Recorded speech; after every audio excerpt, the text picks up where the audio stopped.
So how I define cuddling is non-sexual, consensual, and non-committal embracing. So that's the relation between the client and the cuddle mate.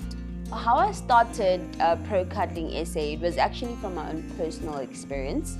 So I had a rough day at work and I was meeting my partner for dinner that evening. And he suggested that we just cuddle. And it was at that moment where the idea sparked in my head and I went with it. I did my research and started the business. I think the way that society has progressed and where we are at the moment means that people often do not have access to physical intimacy as much as they had in previous years. The advent of social media type dating and electronic interaction that almost supersedes physical interaction these days means that people have the need for physical intimacy but often don't have the access to it that they used to have.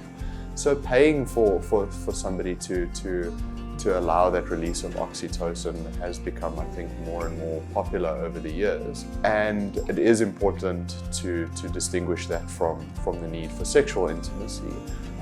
The physical intimacy that causes the release of oxytocin that comes from just being physically close to somebody is very different from the need for sexual gratification or sexual intimacy. Where we draw the line with cuddling is that when the client books, they are given a set of rules. So part of the rules is that it's written in black and white that our services do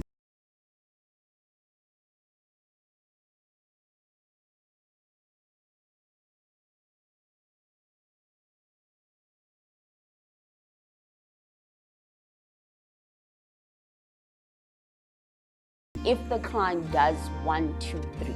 So there's various cuddling positions, and normally the cuddle mate would ask the client if they want to lead or if the client has particular cuddling positions that they want to try. But right at the top of the list is spooning, which is everyone's favorite because I think that is what people know the most. But holding hands is also a form of cuddling, and it could be really intense where your body, whether it's the client or cuddle mate lying on top of the other and hugging them, or it's just bare minimum where you have your leg on top of the client, that is also cuddling. I think the best thing about a cuddle is that feeling afterwards, after the cuddling is done, where I always say to the cuddle mates is when you know you've had a good session is when you and the client feel like sleeping. That's when you know you had a really good session because all those feel-good hormones have been released and all of that. 3, 3.